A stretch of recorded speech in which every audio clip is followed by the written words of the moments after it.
Shalom jemaat yang dikasihi oleh Tuhan kita Yesus Kristus. Apa kabar? Saya percaya kita semua dalam keadaan yang baik dan luar biasa diberkati oleh Tuhan.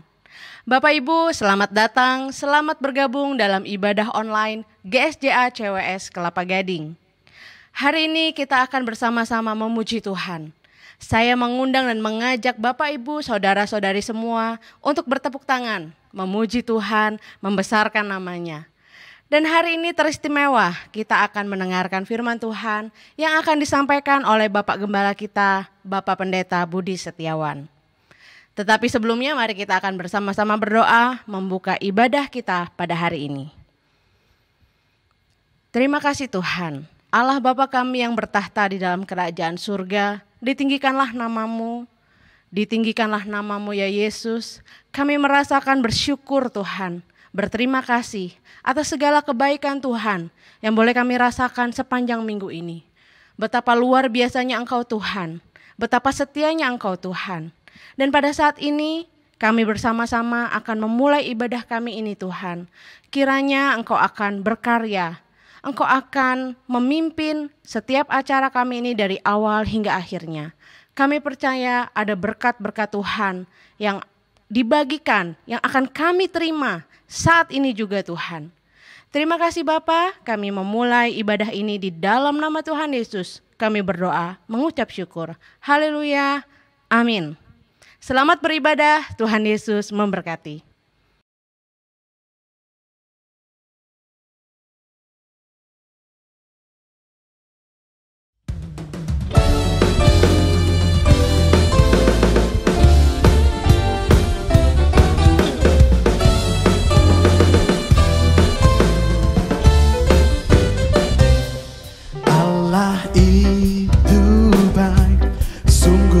Bagiku ditunjukkannya kasih setianya, Dia menyediakan yang ku perlukan, menyatakan kebaikan, menyatakan kebaikan, menyatakan kebaikannya padaku.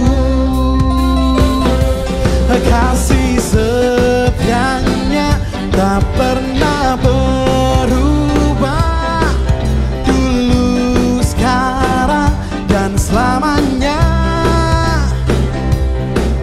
Ajaiblah kuasa dalam namanya, Yesusku luar biasa.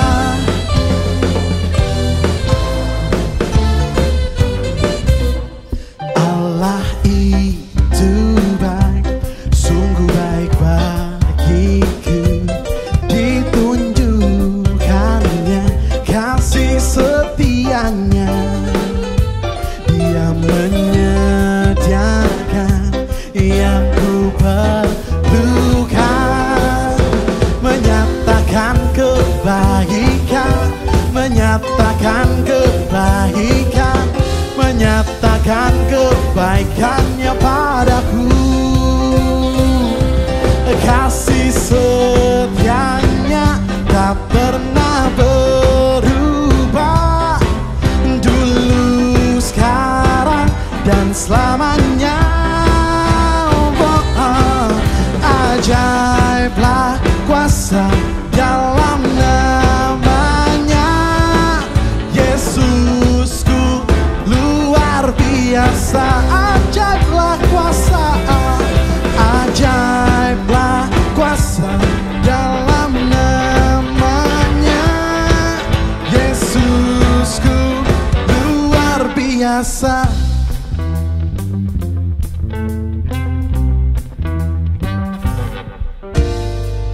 Tiada berkesudahan kasih setiamu Tuhan, selalu baru rahmat-Mu bagiku. Hari berganti hari, tetap kulihat kasih-Mu, tak pernah berakhir di hidupku. Tuhan Yesus baik, sungguh amat baik untuk selama-lamanya. Tuhan Yesus baik, Tuhan Yesus baik, sungguh amat baik untuk selama-lamanya. Tuhan Yesus baik.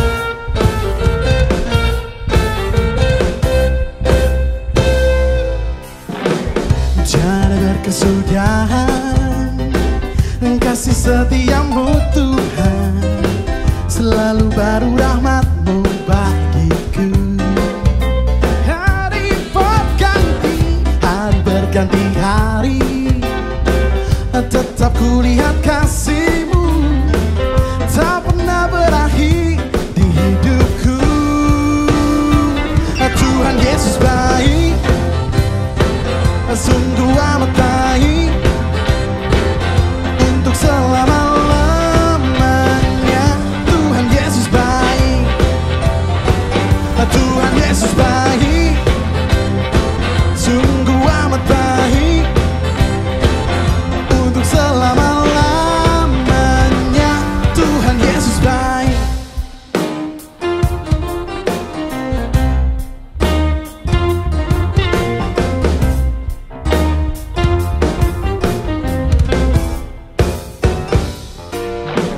Yesus baik bagimu, Yesus baik bagiku, untuk sekarang dan selamanya. Dia sungguh baik. Yesus baik bagimu, Yesus baik bagiku, dulu, sekarang, dan selamanya. Dia sungguh baik. Tuhan Yesus baik, sungguh amat baik untuk selama-lamanya. Tuhan Yesus baik, Tuhan Yesus baik, sungguh amat baik untuk selama-lamanya. Tuhan Yesus baik, Tuhan Yesus baik, sungguh sangat baik untuk selama-lamanya. Tuhan Yesus baik, dari selama-lamanya untuk selama-lamanya sampai selama-lamanya. Tuhan Yesus baik.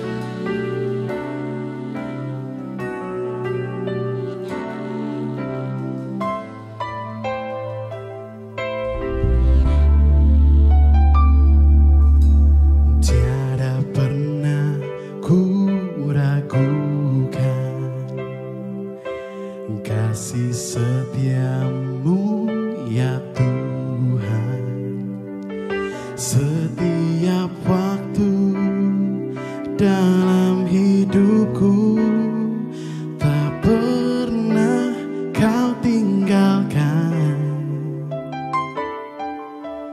Meski langit tampak suram,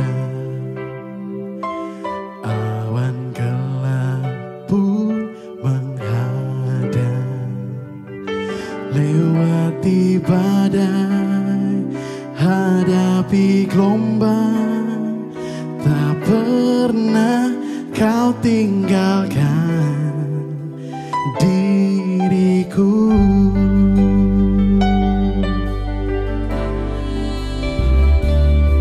Walau 1000 rebah di sisiku, Kau tetaplah Allah penolongku. Walau 10.000 rebah di kanan Yesus sertaku.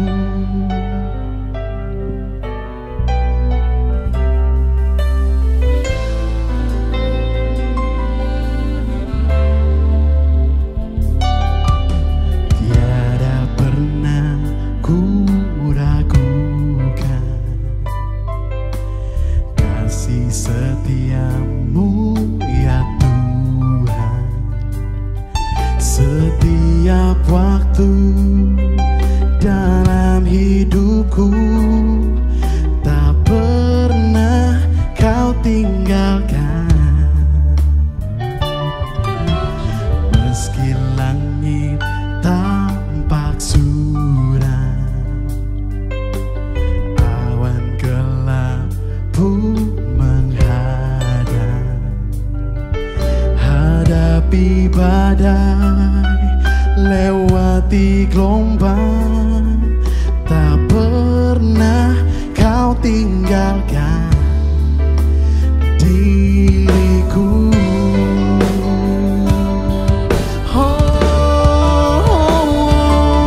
Walau seribu rabah di sisiku, kau tetaplah Allah penolongku. Walau 10.000 rebah di kananku, takkan ku goyah, sebab Yesus sertaku. Walau 1000 rebah di sisiku, kau tetaplah Allah penolongku. Walau 10.000 rebah di kananku, takkan ku goyah, sebab Yesus sertaku. Biar musik memuji Tuhan.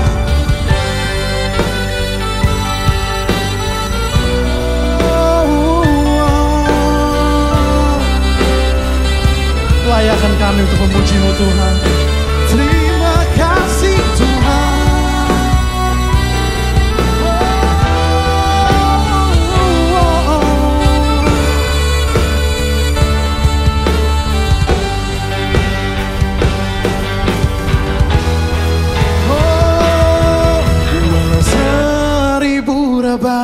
Di sisiku, kau tetaplah Allah penolongku.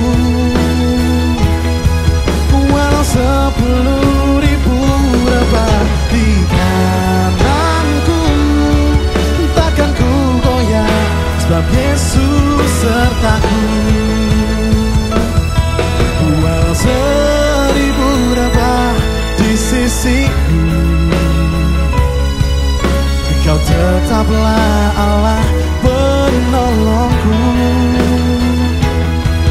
Walau 10.000 rebah di kananku, takkan ku goyah, sebab Yesus sertaku.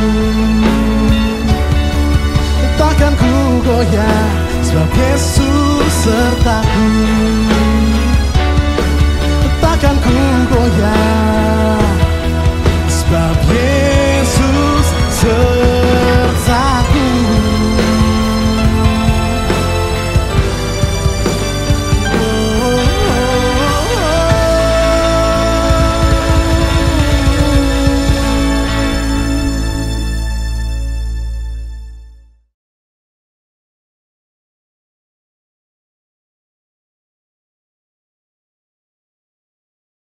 Puji Tuhan, saudara-saudara, sebelum kita mendengarkan firman Allah, mari kita tundukkan kepala kita berdoa.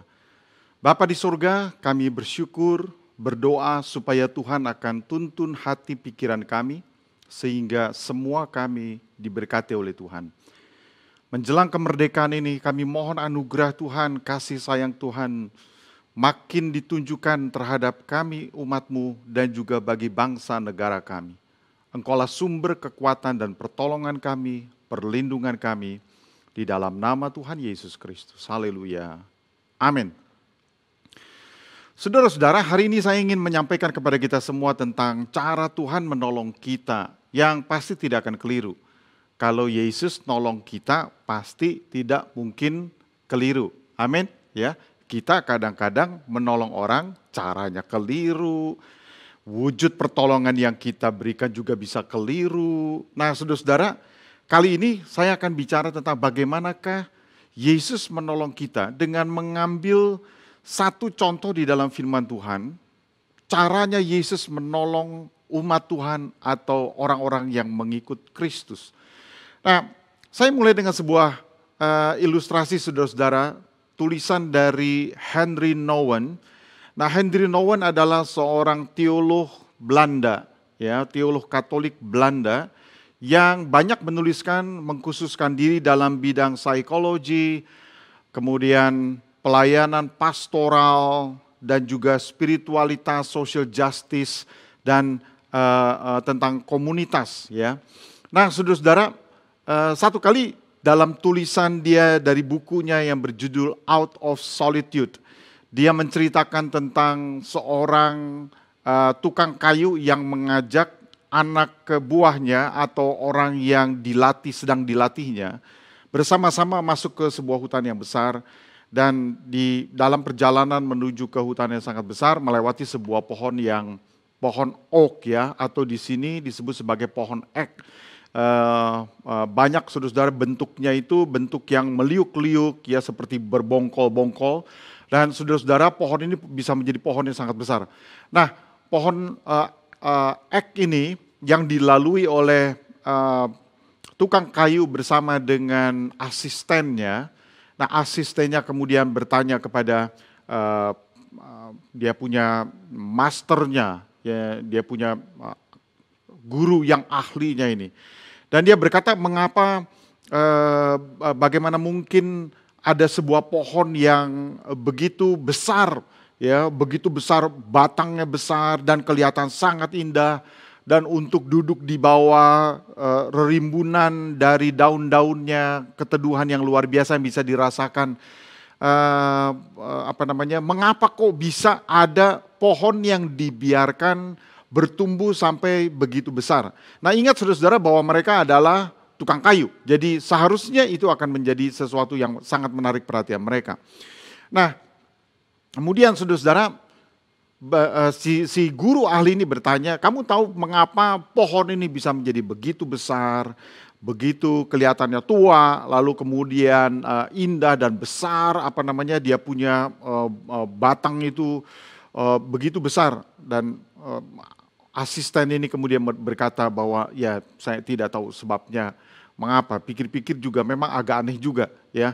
Sebagai tukang kayu biasanya kalau melihat ada pohon yang begitu besar, waduh, bakal banyak sekali gunanya.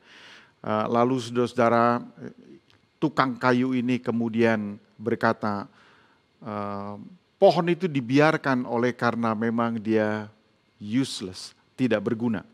Nah, jikalau dia memang berguna, sudah lama dia dipotong dan dijadikan meja, dijadikan bangku, tetapi karena dia dianggap tidak berguna, maka dibiarkan tumbuh besar dan sekarang menjadi kelihatan indah, kamu bisa duduk di bawah bayang-bayangnya dan bisa rileks. Nah, saudara-saudara, dengan kata lain ada suatu maksud mengapa ilustrasi ini diberikan di dalam buku Henry Nouwen itu untuk menceritakan bahwa sesuatu yang kelihatannya dibiarkan besar, ya, biarkan seperti diizinkan untuk mencapai tahap tertentu yang ternyata alasannya adalah tidak berguna. Saya pikir saudara-saudara, kadang-kadang kita capek dengan banyak sekali hal yang terjadi di dalam kehidupan kita. Ya, seorang ibu apalagi pada masa pandemi ini di mana keluarga di rumah lengkap, ya, anak-anak masih belum bisa pergi ke sekolah, masih semua dilakukan di rumah, kerepotan yang dialami dan dilewati oleh seorang ibu rumah tangga, enggak gampang juga, ya. Nah, kelelahan, ya, maupun juga seorang ayah yang mungkin kebingungan dan mulai dikuasai oleh kecemasan, anak juga yang karena sering harus berada di dalam online daring, saudara-saudara, mengalami keletihan dan kejenuhan. Selain semua tanda-tanda keletihan itu, cobalah bayangkan juga tentang tenaga kesehatan kita di rumah sakit. Ya, tentu mereka akan berpikir dokter sangat kerepotan, saudara-saudara, kesal dengan kok banyak sekali orang yang sakit dan tiada habis-habisnya. Saudara-saudara, kadang-kadang kita juga bisa melihat bahwa gereja yang menggunakan hampir keseluruhan apa yang dimilikinya untuk membantu umat Tuhan yang kesulitan pada masa pandemi ini, sehingga mungkin bisa dibilang bahwa cadangannya hampir habis, ya. Saudara-saudara, cadangannya hampir habis untuk menolong anak-anak Tuhan atau umat Tuhan. Dan kita melihat gedung mewah, saudara-saudara, yang dimiliki oleh kita mungkin, ya, dan kita mungkin bertanya, saudara-saudara, apa kaitannya, ya, di antara gedung yang kita miliki dengan situasi atau upaya untuk menolong kesulitan orang. Mungkin kita memiliki tabungan yang banyak, tetapi ada apa kaitannya di dalam situasi ini dengan menolong orang-orang dan seterusnya. Mungkin seperti pohon ek yang besar itu yang dikatakan dibiarkan besar karena useless, karena tidak berguna. Saudara-saudara, barangkali gedung kita pun menjadi tidak berguna, tabungan kita juga kelihatannya jadi kurang berguna, karena apa? Hanya memenuhi kebutuhan kita, hanya untuk kita, tentang kita. Tetapi kalau kita bicara mengenai sesama dan seterusnya, saudara-saudara, useless, menjadi tidak berguna. Bahkan hari ini, saudara-saudara, kalau kita pikir tentang kesehatan kita sendiri, kalau kita renungkan, ya, apa kaitannya dengan upaya untuk membantu orang? Kita sehat, kita aman situasinya, saudara-saudara. Apa yang bisa kita banggakan kalau dibandingkan, ya, dengan orang-orang yang barangkali memikul risiko untuk terpapar dan seterusnya hanya karena demi menolong orang lain. Kalau melihat mereka sekali lagi yang ada di garis depan, saudara-saudara, dokter dan tenaga kesehatan, mereka menggantikan banyak dari tanggung jawab kita. Ya, mereka memberikan informasi, ya, kami kadang-kadang diceritakan bagaimana pihak dari rumah sakit memberitakan atau menceritakan via WhatsApp tentang perkembangan dari pasien, ya, mereka yang berada di ICU yang tidak bisa dikunjungi oleh saudaranya dan seterusnya, saudara-saudara. Sehingga saya pernah menyampaikan siapakah yang menjadi sesama manusia bagi mereka yang sedang sekarat atau mereka sedang berjuang di ruangan-ruangan ICU, yang sedang terbaring di ICU. Mereka adalah para dokter dan para tenaga kesehatan tanpa memperdulikan agama mereka. Nah, kalau kita renungkan juga, saudara-saudara, tentang sensasi, ya, sensasi media sekarang ini. Saya lihat, saudara-saudara, video klip, ya, dari TikTok yang sebenarnya cukup panjang saya lihat, saudara-saudara. Apa yang dikatakan oleh beberapa orang, mungkin itu memakai aplikasi tertentu untuk meniadakan semua yang dikatakan makhluk hidup tinggal dipilih gitu, dihilangkan. Tetapi rasanya, saudara-saudara, kalau saudara-saudara lihat video tersebut, ada sesuatu yang mungkin jadi tanda tanya begitu. Bisakah dalam gerakan video seperti itu, kemudian semua makhluk, ya, saudara-saudara, makhluk hidup dalam bentuk misalnya manusia, binatang itu bisa dihilangkan. Nah, ini muncul, saudara-saudara, beberapa waktu yang lalu pada masa pandemi kita ini. Dan waktu saya melihatnya, saudara-saudara, cerita tentang seorang yang bangun, lalu dia muncul sebagai time traveler pada tahun 2027, ya, di Spanish, saudara-saudara, di Spanyol. Dan Maret 2027 menurut penanggalannya, saudara-saudara, karena dia kemudian mempertontonkan bagaimana dia bertanya kepada Alexa, ya, mesin penjawab, dan saudara-saudara, bahwa tanggal itu adalah Maret 2027, tidak direkayasa, dan sepertinya tidak direkayasa, ya, itu muncul di TikTok, saudara-saudara. Dan saya kira orang ini menyatakan bahwa dia maju 6 tahun, ya, sebagai time traveler, maju ke masa depan tahun 2027 dan menemukan bahwa semua manusia, saudara-saudara, dan semua makhluk hidup itu seperti hilang, ya, tidak ada di situ. Dan dia telah mempostingnya, saudara-saudara, memposting gambar tersebut itu atau video tersebut seolah-olah dari tahun 2027. Dia melewati jalan-jalan yang sangat sepi, saudara-saudara, kendaraan-kendaraan, tidak ada orang sama sekali, gedung-gedung tidak ada orang sama sekali, mal-mal tidak ada orang, hidup pada waktu-waktu tertentu, malam hari, siang hari, saudara-saudara, kantor polisi, rumah sakit dan seterusnya, tidak ada orang sama sekali. Dia memvideo perjalanannya ke berbagai tempat, ya, tanpa ada makhluk lain sama sekali, saudara-saudara. Termasuk ketika dia membawa orang yang menonton, saudara-saudara, kepada kebun binatang, ya, tidak ada binatang sama sekali, saudara-saudara. Toko menyala, ya, lampu menyala, tetapi tidak ada orang sama sekali. Tidak ada satu orang pun di tempat-tempat yang seharusnya ada orang, keramaian, ya, di Spanyol, saudara-saudara. yang menurut orang yang mengaku sebagai time traveler itu, dia muncul di posting saudara-saudara dari tahun 2027. Sekarang 2021. Nah saudara-saudara bisa bayangkan bahwa seandainya ya saudara berada di dalam situasi seperti itu, di mana panel LED otomatis, tanggalnya tidak direkayasa, saudara-saudara, iklan masih hidup dan seterusnya. Dan orang-orang dari situasi sekarang 2021 meminta agar dia pergi ke tempat-tempat tertentu dan dia rekam semuanya saudara-saudara, sehingga orang kemudian mengatakan apakah orang ini sedang berada di dalam dunia yang disebut sebagai dunia paralel. Nah hebat juga saudara-saudara kalau ada aplikasi yang bisa menghilangkan semua makhluk hidup. Dan saudara-saudara sebab tidak ada kendaraan yang bergerak sama sekali, saudara-saudara, nggak ada kendaraan yang bergerak sama sekali. Sebab detailnya dalam keadaan yang kalau orang sedang mengambil video dalam keadaan bergerak, saudara-saudara, agak sulit untuk menghilangkannya. Nah, sekarang saudara-saudara, bagaimana kalau misalnya, ya what if, bahwa itu adalah gambaran ketika tidak ada lagi kehidupan lain, ya tidak ada lagi kehidupan di muka bumi ini, saudara-saudara. Katakanlah raib, terangkatkah, hilang, dan semua orang tiba-tiba hilang, semua makhluk hidup tidak ada lagi, saudara-saudara. Saya bayangkan apa gunanya buildings, bangunan-bangunan itu, dan semua yang dimiliki oleh orang, segala sesuatunya seperti hilang, kemewahan, mobil mewah, dia pergi ke tempat-tempat di mana mobil mewah itu ada, saudara-saudara, saudara bisa masuk mencobanya, gak ada orang sama sekali. Will that be possible, saudara-saudara? Apakah itu mungkin terjadi? Kalau itu sampai muncul, saudara-saudara, saya pikir ini masanya media, pekerjaan media yang luar biasa. Tetapi, saudara-saudara, saya juga membayangkan jikalau paling tidak di dalam Alkitab kita pernah menjumpai perkataan yang mengatakan bahwa Yesus menjemput gerejanya. Ya, Yesus muncul di awan-awan, gerejanya kemudian diangkat, saudara-saudara. Apakah situasi yang sama akan terjadi demikian? Nah, saya juga bertanya di dalam hati, saudara-saudara, jika ada peristiwa yang bisa membuat semua makhluk hidup ini hilang, saudara-saudara, itu peristiwa apa? Jikalau ada peristiwa yang bisa membuat semua makhluk hidup itu hilang, ya. Nah, kecuali orang yang kemudian bisa mengambil video tersebut, saudara-saudara, dan tanpa merusak sedikit pun bangunan, Orang mengatakan bahwa kemungkinan besar itu diambil pada waktu tahap-tahap pertama pandemi, ya, di mana orang lockdown betul-betul. Tetapi tidak mungkin. Saudara-saudara akan temukan bahwa dari film tersebut, saudara-saudara, semua dalam keadaan yang sepertinya normal biasa, hanya tidak ada makhluk hidup sama sekali. Nah, apa yang bisa membuat segala sesuatu tiba-tiba, saudara-saudara, semua makhluk hidup itu hilang tanpa merusak sedikit pun gedung, ya.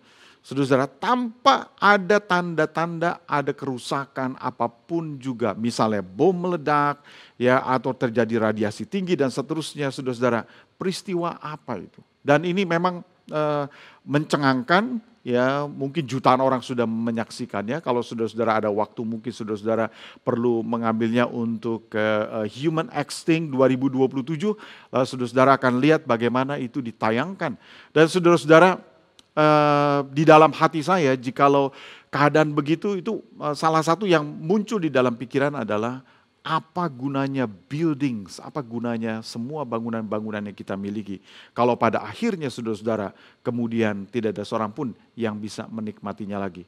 Nah, pikiran saya kemudian kembali saudara-saudara kepada soal sekarang situasi kita saat ini. Bagaimanakah cara Yesus menolong kita? Ya, seandainya saudara-saudara Yesus kemudian menjemput kita, saudara-saudara, menyelamatkan kita, menyelamatkan gerejanya, meraibkan kita, membebaskan kita, dan kata firman Allah, kita dijauhkan dari murka Allah, dan kemudian di bumi ini terjadi, saudara-saudara, yang dikatakan sebagai hukuman Allah atau antikris dan seterusnya. Apa yang akan terjadi? Saudara-saudara, cara Yesus menolong kita, menyelamatkan kita, tentu dari firman Allah ini, dari 1 Tesalonika, saudara-saudara, kita temukan bahwa dia meraibkan kita, tapi dia menyelamatkan kita.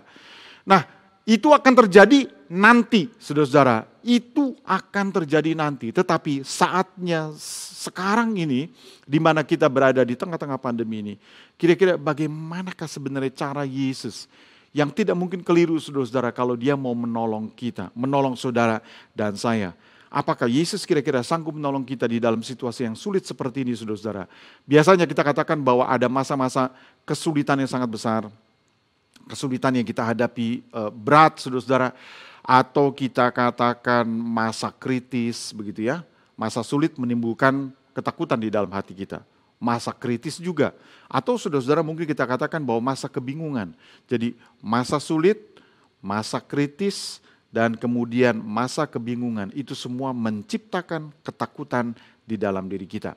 Nah, kalau kita lihat masa sulit, saudara-saudara, biasanya timbul oleh karena kemampuan kita dan besarnya masalah itu jomplang. Ya, kita merasa tidak mampu untuk menghadapi masalah. Itu masa sulit, saudara-saudara. Tiba-tiba saja kita sadar bahwa kita gak akan bisa mengatasinya. Dan akhir-akhir ini, saudara-saudara, situasinya begini, ya. Situasi ekonomi bisa membuat kita merasa bahwa masalah ekonomi itu menjadi begitu besar, masalah kesehatan menjadi begitu besar, saudara-saudara. Masalah pekerjaan yang harus berhenti dan seterusnya. Masalah itu seolah-olah begitu besar dan kita tidak tahu bagaimana cara mengatasinya. Masalah perusahaan yang harus diberhentikan, masa perusahaan yang harus berhenti, beralih, saudara-saudara. Harus dijual, harus ditutup dan seterusnya oleh karena situasi yang ada. Gak gampang untuk mengatasinya. Dan kalau kesulitan sekali lagi terlalu besar, saudara-saudara, menimbulkan rasa takut di dalam diri kita. Nah, kalau soal masa kritis, saudara-saudara, tiba-tiba saja kita merasa terancam. Terancam kehilangan, terancam ditinggalkan, atau langsung mengancam kepada jiwa kita juga. Saudara-saudara, pandemi ini menyebabkan ketenangan keluarga kita benar-benar berantakan. Ya, saya kira orang tua dalam kekhawatirannya selalu mengingatkan anak-anak agar kalau kamu keluar jangan sampai nanti terpapar atau bagaimana tanpa diketahui masuk ke dalam rumah, kena kepada orang-orang lain ya. Apalagi saudara-saudara kalau misalnya ada anggota keluarga kita yang belum bisa divaksin oleh karena masalah komorbid atau masalah penyakit bawaan yang masih harus dikendalikan sebelum kita bisa menerima vaksin. Risiko-risikonya sangat besar. Dan saudara-saudara, kami dorong kita semua agar memanfaatkan pengumuman pemerintah dan segera menanggapinya secara positif, saudara-saudara, tanpa menunda-nunda jikalau kesempatan untuk vaksinasi itu tiba. Nah, ketenangan keluarga kita menjadi terancam, ketenangan keluarga kita menjadi goncang, saudara-saudara. Dan orang yang kita kasihi itu bisa meninggal dalam keadaan yang tidak tertolong. Semua ini menimbulkan perasaan saudara-saudara bahwa kita berada di dalam masa yang kritis. Beberapa hari yang lalu saudara-saudara mendengarkan kabar mengenai orang-orang yang entah bagaimana ya, katanya isoman, ya isolasi mandiri di rumah. Hanya berapa hari ya, butuh waktu 4 atau 5 hari. Dikabarkan kemudian meninggal dunia. Banyak sekali kejadian-kejadian yang kita katakan sebagai masa kritis. Dan masa kritis itu menimbulkan perasaan takut. Dan masa kritis, saudara-saudara, bukan hanya itu saja. Banyak hal yang kita kategorikan sebagai masa-masa kritis. Masa-masa yang sangat membutuhkan keputusan yang sangat cepat. Oleh karena itu bersangkutan, saudara-saudara, dengan keselamatan. Keselamatan jiwa kita, keselamatan keluarga kita, anak kita, pasangan kita, atau keselamatan diri kita sendiri. Saudara-saudara, hal yang lain yang saya katakan sebagai masa sulit, masa kritis, dan masa kebingungan. Mungkin kita merasa berada di persimpangan jalan dan harus memberi jawaban. Kita kadang-kadang suka takut dalam situasi begitu. Takut salah memilih, saudara-saudara. Takut salah mengambil keputusan, nanti dampaknya bagaimana. Ya. Dan di masa pandemi ini, saudara-saudara, justru masalah-masalah baru itu muncul dan membutuhkan keputusan.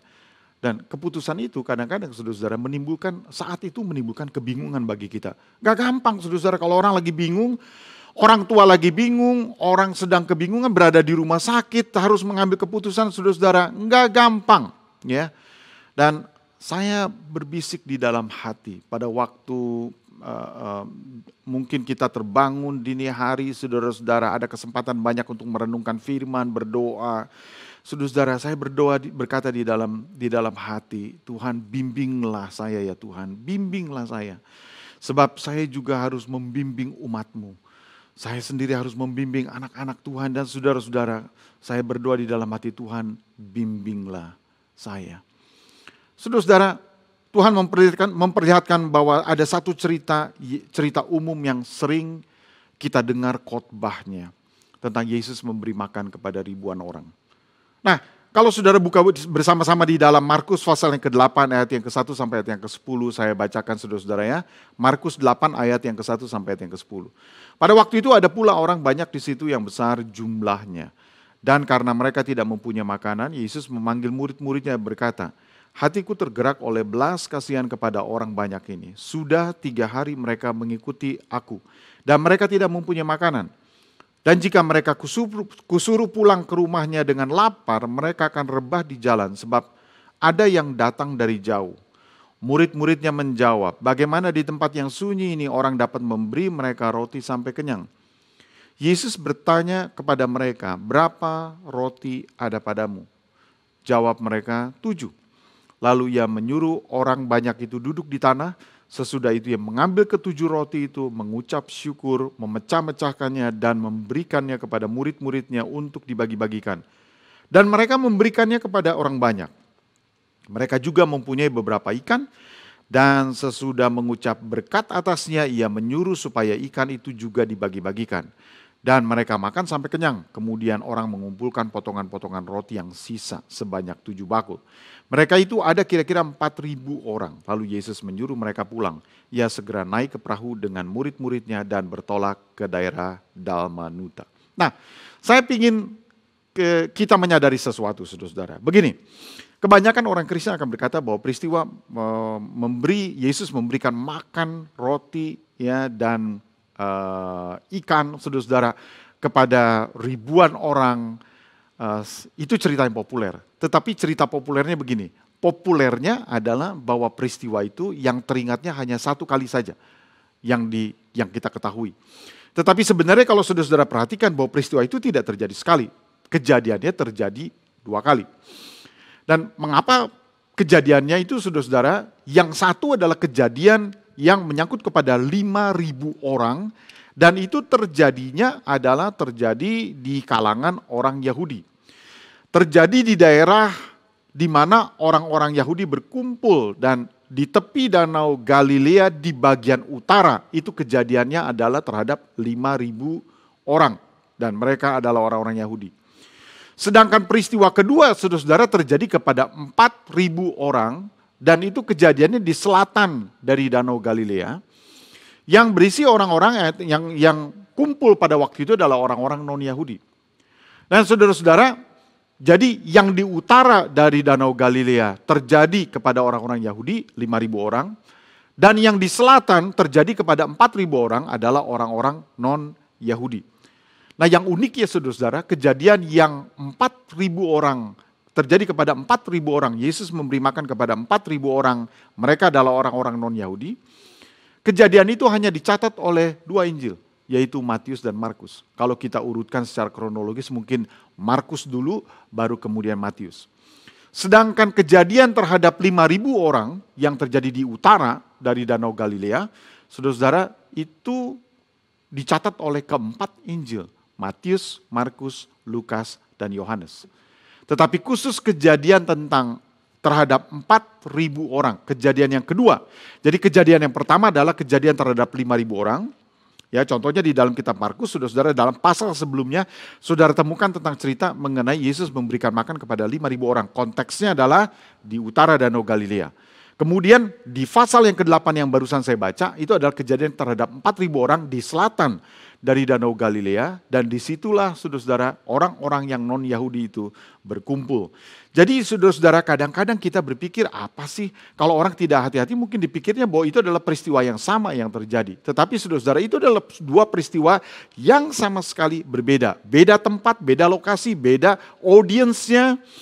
Dan saudara-saudara, selain beda audiensnya juga saudara-saudara akan temukan ada bilangan yang berbeda, ya. 5.000 orang kemudian dengan 12 bakul, ya.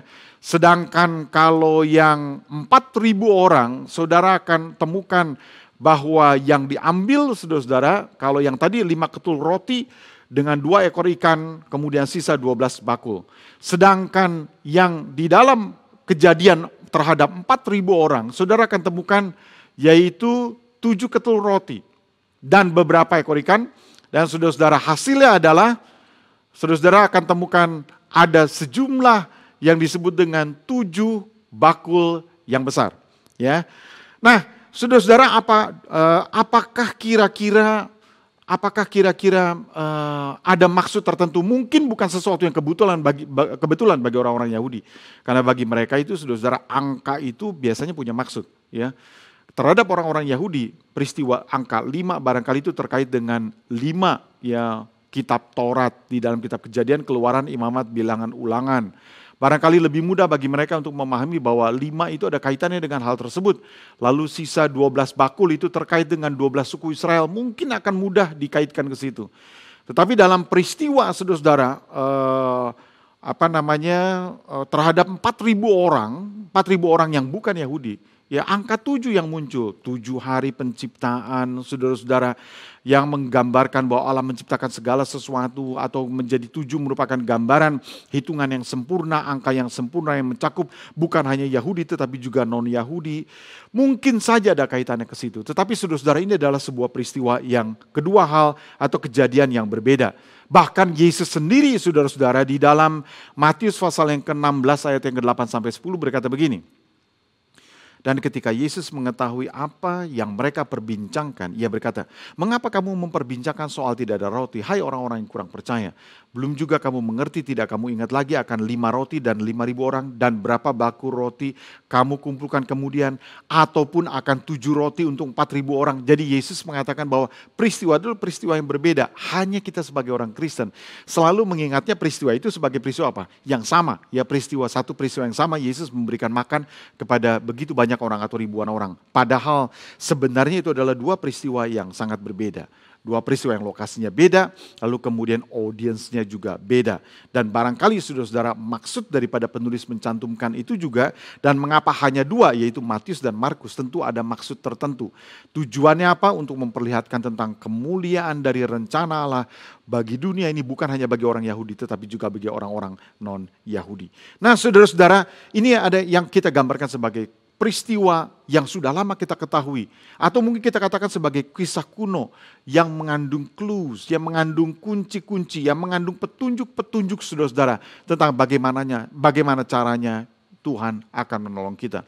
Beberapa poin yang mesti saudara ingat dari 2 peristiwa tersebut, yaitu bagaimana Yesus memberikan makan kepada 5.000 orang, Yesus memberikan makan kepada 4.000 orang, Yesus memberikan makan kepada orang-orang yang mengikut dia selama. Dan saudara-saudara, memang ada kejadian yang unik juga ya, yang perlu saya kemukakan di sini. Oleh karena dalam peristiwa Yesus memberi makan kepada 5.000 orang, saudara-saudara akan temukan indikasi bahwa hari pertama saja mereka mengikuti KKR yang dilaksanakan oleh Yesus dan para murid. Ya, Yesus kemudian bertanya kepada para murid, ya, apakah kamu sudah melihat bahwa mereka ini kelaparan dan membutuhkan makan. Tetapi kalau saudara lihat di dalam Markus pasal ke-8 tentang bagaimana Yesus memberi makan kepada 4.000 orang, mujizat terhadap 4.000 orang yang adalah orang-orang non-Yahudi, maka diperlukan hari yang ketiga. Ya, diperlukan hari yang ketiga barulah Yesus bertanya kepada para murid.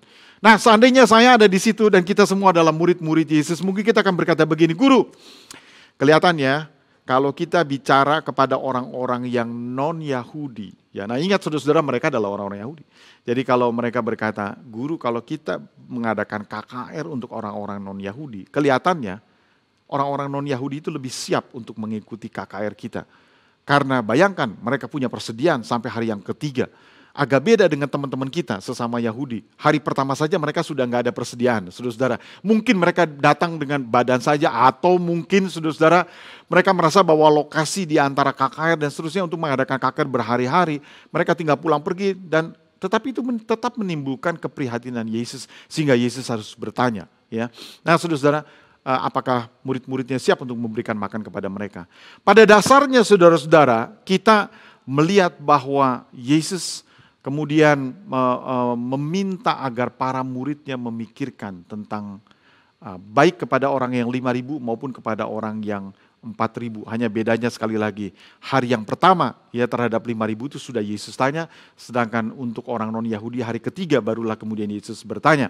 Mungkin setelah dia melihat dan membayangkan, haruskah dia mengutus mereka pulang dalam keadaan lapar, nanti bagaimana kalau mereka pingsan di tengah jalan. Nah saudara-saudara, dari sinilah kemudian saya mengamati bahwa ada beberapa poin yang mesti kita pikirkan, ya, bahwa Yesus, saudara-saudara, dalam kedua kisah tersebut yang sangat indah, karena di dalamnya terdapat semacam petunjuk-petunjuk bagi kita tentang cara Yesus yang tidak mungkin keliru kalau dia menolong kita. Pertama, saudara-saudara, lihat bahwa ada orang-orang yang mengikuti Yesus, ya, kemanapun Yesus pergi ikut, ya. KKR dilangsungkan di kota ini, orang ini pergi, ya. Baik orang Yahudi, orang non-Yahudi, saudara-saudara, mereka mengagumi Yesus.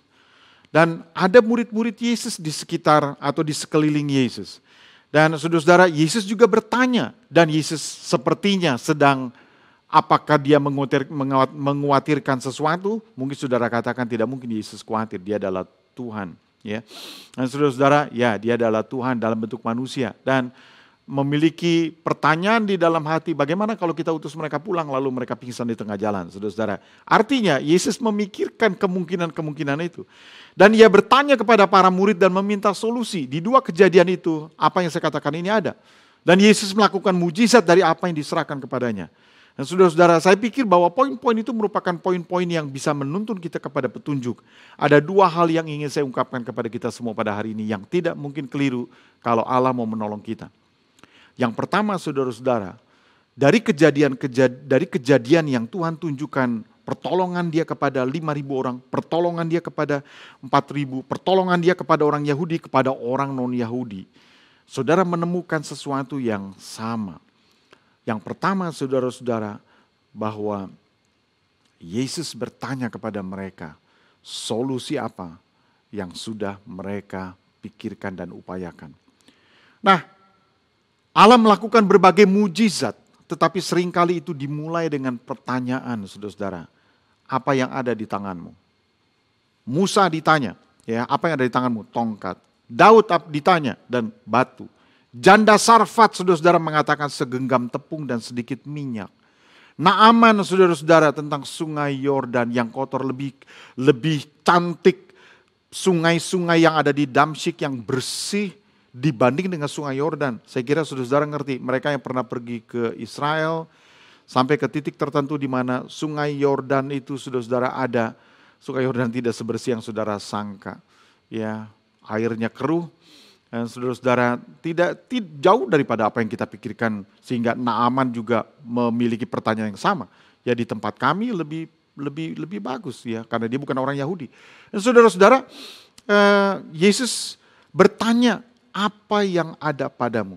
Dan artinya begini, saudara-saudara, saya tidak memintamu untuk menyelesaikan masalah ini. Saya hanya ingin tahu apakah sudah diusahakan, apakah sudah dipikirkan, apakah sudah diperkirakan, apakah sudah didata. Dan saudara-saudara, murid-muridnya sudah pengalaman dengan 5.000 orang. Dan mereka tahu apa yang akan ditanya oleh Yesus. Jadi mereka sudah pegang data.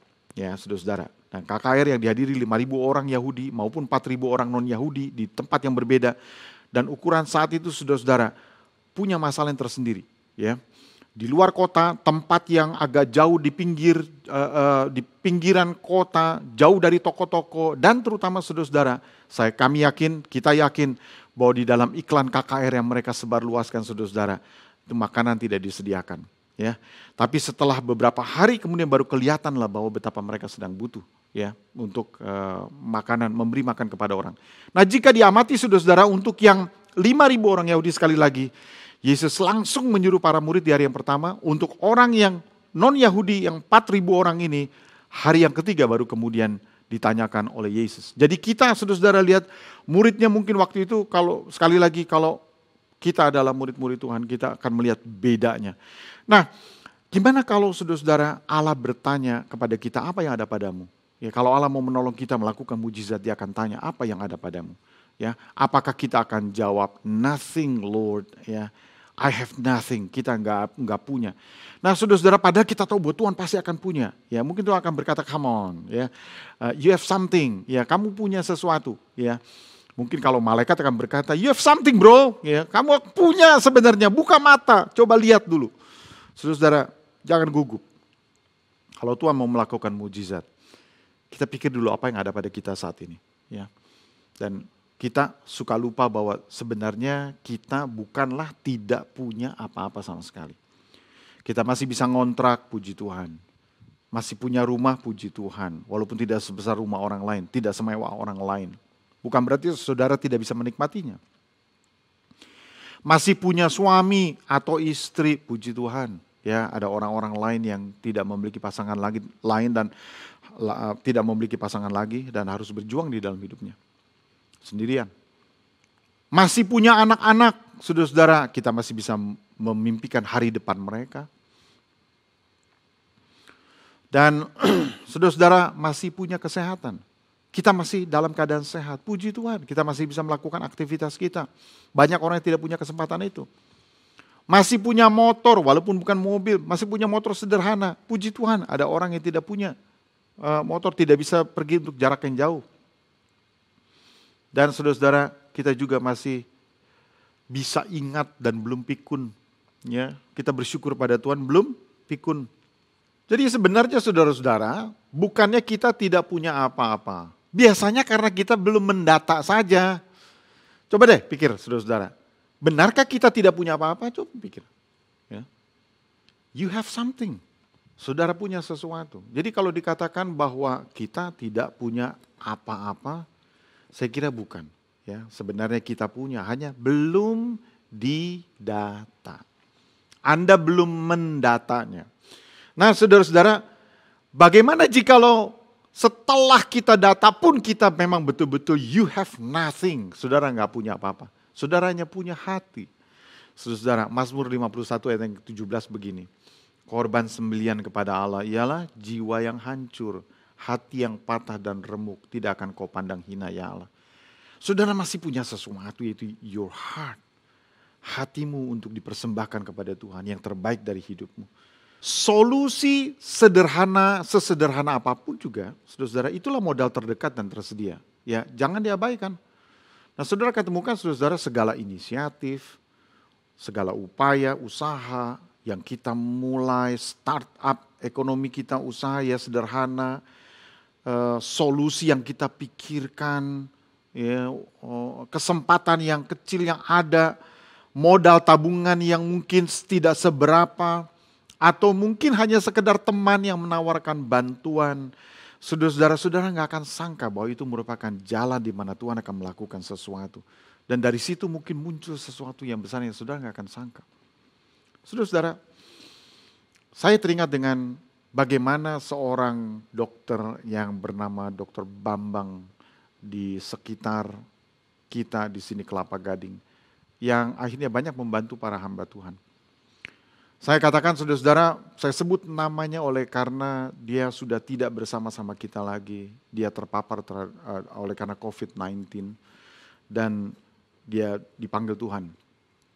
Tetapi saudara-saudara, ketika saya kenal dia oleh karena ada seorang teman kami yang memberikan nomor. Dan saya tidak kenal orangnya, belum pernah jumpa dengan orangnya. Dan hanya WhatsApp saya hanya tanya, dok begini-begini, saya sudah divaksin di satu tempat dan saya ingin agar itu bisa nggak dilaksanakan di Kelapa Gading.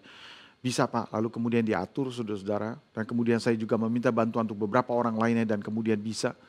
Saudara-saudara, sesuatu yang mungkin saya pikirkan tadinya, bagaimana nanti rumit ya, saya harus kembali ke tempatnya, kumpul lagi dengan begitu banyak orang, tapi ternyata dikasihkan jalan di mana kita lebih tempatnya tidak seramai tempat yang sebelumnya dan seterusnya saudara-saudara. Tetapi perkenalan dengan Dr. Bambang ini dimulai dari kiriman WhatsApp namanya saudara-saudara dari seorang teman kami. Dan saya pikir saudara-saudara, saya bisa mungkin memakai jalur lain barangkali ya. Tetapi pertolongan ini dari seorang yang kemudian walaupun hanya mengenalnya di dalam waktu kira-kira 1,5 bulan. Karena 1,5 bulan kemudian kami mendengar kabar bahwa dia dipanggil Tuhan. Kami mengirim kabar memberitahukan bahwa Dr. Bambang sudah menjadi berkat besar bagi kami. Dan saudara-saudara, kepada keluarganya, supaya keluarganya tahu, mereka terhibur. Ya. Saudara-saudara, saudara nggak akan sangka bahwa pertolongan atau sesuatu yang kelihatannya sederhana, kecil, bisa menjadi pertolongan bagi saudara yang sangat besar. Ya. Dalam situasi sekarang ini, saudara-saudara, segala sesuatu yang merupakan kelihatan sederhana, tetapi bisa menjadi sesuatu yang sangat menolong kita semua. Dan jangan abaikan sesuatu yang sederhana. Sesuatu yang Tuhan bilang, apa yang ada padamu? Apa yang ada padamu? Sekali lagi saudara-saudara, kalau Tuhan mau melakukan sesuatu dan tidak akan pernah keliru, Tuhan melakukan mujizat, saudara-saudara, biasanya Tuhan akan bertanya lebih dulu, apa yang ada padamu? Apa yang ada di tanganmu saat ini? Dan saudara-saudara, hal yang kedua, yang terakhir yang saya ingin agar saudara-saudara menyadari bagaimana caranya Allah itu menolong kita.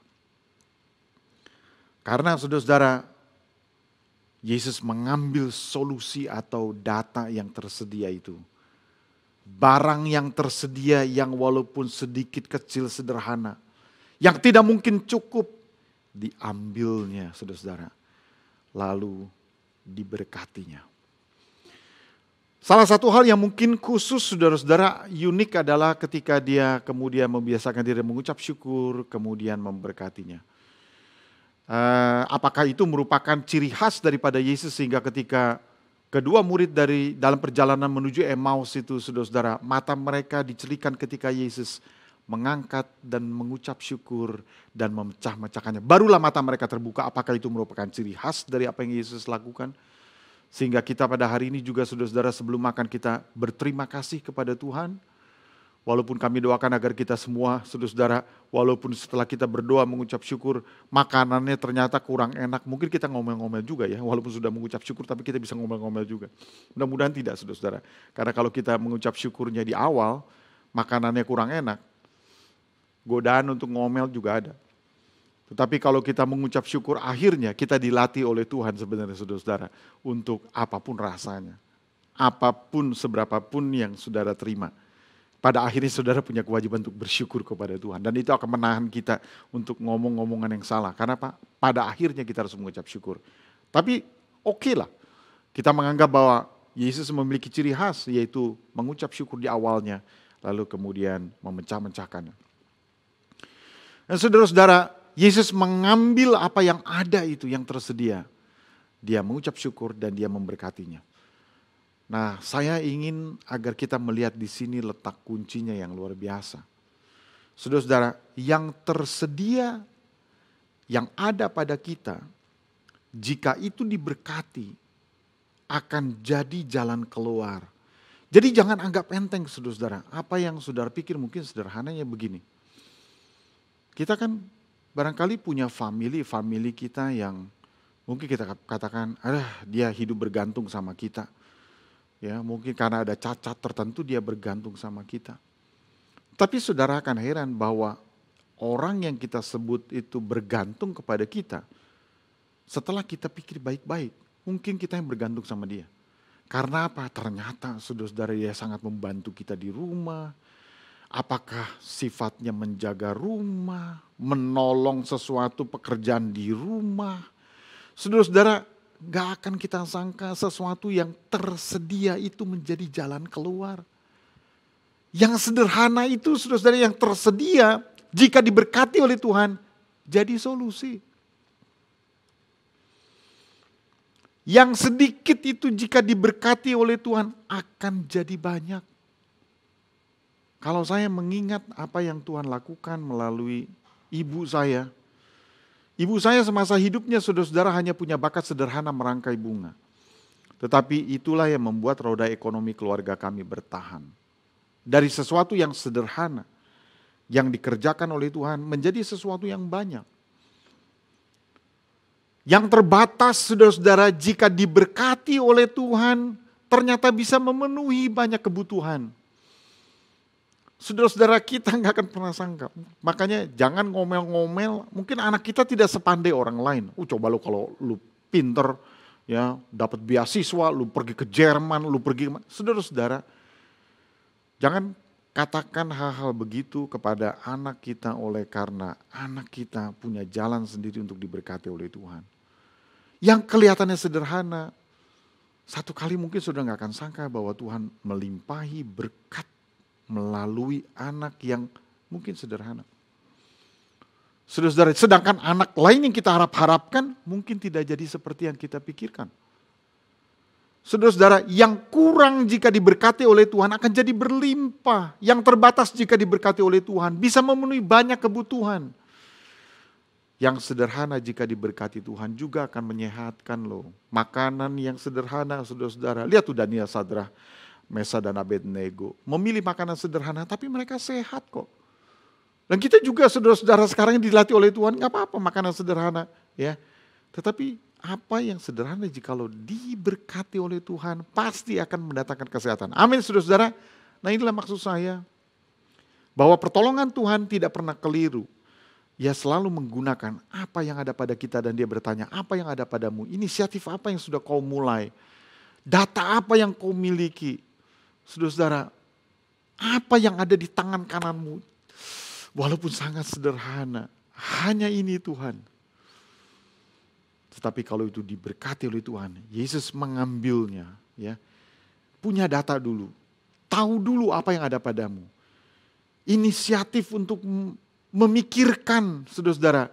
Dan dari inisiatif kemudian kita mentok, kita katakan gak mungkin. Tetapi kalau itu kemudian diambil oleh Yesus, kemudian diberkatinya, maka itu menjadi jalan keluar, mujizat terjadi. Saudara-saudara, dari mana orang mendapatkan gerakan misi sekarang ini? Dari contoh mengenai anak-anak yang memberikan, dari anak-anak yang sederhana memberikan untuk misi. Lalu orang kemudian berpikir, kalau anak itu bisa, mengapa kami tidak bisa? Gerakan misi bisa terjadi hanya karena melihat mereka. Saudara-saudara, pikirkan ya, bahwa dari hal yang sederhana, Tuhan kalau itu diberkati oleh Tuhan, diambil oleh Yesus, diberkatinya, maka kemudian saudara akan lihat terjadi pelipat gandaan yang luar biasa. What you have in your hand, apa yang ada padamu? Yang saudara katakan, Tuhan, impossible, tidak mungkin Tuhan semua ini yang ada padaku. Punya hitung, hanya ini. Tetapi biarkan Yesus mengambilnya. Data itu diambil oleh Yesus. Kenyataan itu diambil oleh Yesus. Yang ada itu diambil oleh Yesus dan diberkatinya. Dan kemudian saudara lihat jalan keluar yang Tuhan tunjukkan dengan melipat gandakannya. Kesehatanmu tidak seberapa, tapi minta Tuhan yang memberkatinya. Saudara-saudara, keluarga kita tidak punya kemampuan seperti orang-orang lain, tapi biarlah Dia mengambilnya dan memberkatinya. Saya ajak kita semua tundukkan kepala di hadapan Tuhan, saudara-saudara. Bapa yang ada di dalam surga, keadaan kami semua pada saat ini mungkin terbatas. Tetapi kalau apa yang sudah kami coba untuk pikirkan, carikan jalan keluar, mentok juga, rasanya tidak mungkin, segala sesuatu menjadi sangat terbatas dan kami pikirkan rasanya sungguh-sungguh impossible Tuhan. Tetapi firman-Mu mengatakan bahwa Engkau mengambilnya dan kemudian Engkau memberkatinya. Maka itu sanggup dan dapat memberi makan kepada 5.000 orang, kepada 4.000 orang. Dan hari ini Tuhan kami berdoa, apa yang ada pada kami, yang telah kami pikirkan, renungkan. Dan Tuhan Yesus, kiranya Engkau mengambilnya dan memberkatinya. Apakah itu kesehatan kami, kekuatan kami, modal ekonomi kami, kemampuan kami, kemampuan anak kami, inteligensia anak kami, kemampuan, kesempatan-kesempatan yang ada, semua itu minim kecil, tetapi Tuhan, kalau Engkau mengambilnya dan memberkatinya, Engkau melipat gandakannya. Haleluya, haleluya. Saudara-saudara, sementara kita tundukkan kepala, kalau ada di antara kita anak-anak Tuhan yang merasa bahwa yang saudara dan kita miliki itu semua sangat terbatas, tetapi saudara mau datang kepada Tuhan dan biarlah Yesus mengambilnya dan memberkatinya. Saudara di tempat di mana saudara ada, saudara angkat tangan saudara. Saudara tidak perlu mengkhawatirkan tentang apa yang akan dikatakan oleh orang di rumah ketika saudara mengangkat tangan. Sekarang ini konsentrasi untuk mujizat yang Tuhan akan lakukan kalau dia melihat bahwa saudara-saudara menyerahkan kepadanya apa yang ada padamu dan biarkan dia yang memberkatinya. Bapa yang ada di dalam surga, dari setiap anak-anak-Mu yang telah mengangkat tangan dan menunjukkan kepadamu Tuhan, apakah itu berupa data yang sederhana yang mereka ketahui, apa yang mereka miliki, yang mereka ketahui, apa saja Tuhan. Tetapi mereka ingin Yesus mengambilnya dan memberkatinya. Terima kasih Tuhan Yesus. Maka Engkau akan melipat gandakannya. Sebab cara Engkau menolong kami adalah Engkau menyuruh kami untuk menemukan terlebih dahulu apa yang ada pada kami. Dan Tuhan sekarang lipat gandakanlah dengan kuasa dan pertolongan-Mu.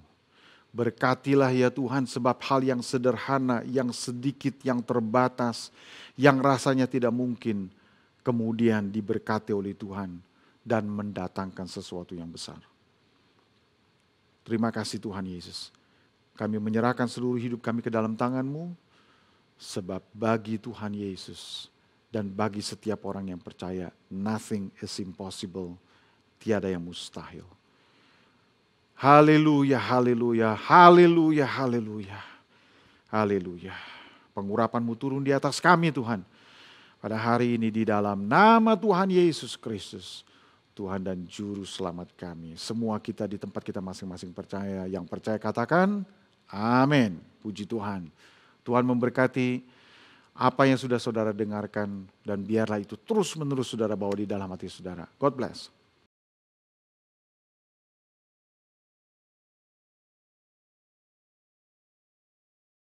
Puji nama Tuhan, kita telah mendengarkan firman Tuhan yang disampaikan oleh Bapak Pendeta Budi Setiawan. Saya percaya firman Tuhan telah memberkati hati kita semua. Bapak Ibu, saat ini saya akan menyampaikan pengumuman seputar kegiatan gereja kita. Dimulai dengan Winning the Battle setiap hari Senin jam 7 malam via Zoom. Dan dilanjutkan juga setiap hari Selasa ada Zoom Prayer diadakan pada pukul 7 hingga 7.30 malam. Pada hari Rabu ada doa subuh jam 4.45 waktu Indonesia bagian Barat via Zoom. Dan lobby chat dibuka pada jam 4.30 pagi. Pada hari Kamis ada podcast baik, bincang-bincang Alkitab, iman, dan kehidupan. Pada pukul 7 waktu Indonesia bagian Barat, live dari YouTube channel GSDA CWS Kelapa Gading. Dan dilanjutkan pada hari Kamis pada pukul 8 waktu Indonesia bagian Barat, ada menara doa via Zoom. Prayer meeting pada hari Sabtu pukul 4.45 waktu Indonesia bagian Barat, dan Zoom telah dibuka pada pukul 4.30. Dan jangan lupa Bapak Ibu, jika Bapak Ibu belum bergabung bersama dengan kami, bergabunglah. Kami ada call center yaitu di 0812 9863 4009. Bapak Ibu akan menerima info kegiatan, permohonan doa, dan juga konseling. Demikianlah pengumuman yang dapat saya sampaikan pada saat ini. Mari kita akan bersama-sama memberikan persembahan dan persepuluhan. Untuk itu kita akan bersama-sama berdoa. Terima kasih Tuhan, pada saat ini kami akan memberikan persembahan dan persepuluhan kami. Tuhan yang sudah memberkati kami, kiranya persembahan ini boleh dipakai untuk perluasan kerajaan-Mu di bumi ini. Berkatilah setiap kami, di dalam nama Yesus kami telah berdoa mengucap syukur. Haleluya, amin. Di layar Bapak Ibu telah tertera QR Code, sehingga Bapak Ibu dapat memberikan persembahan dan persepuluhan. Selamat memberi, Tuhan Yesus memberkati.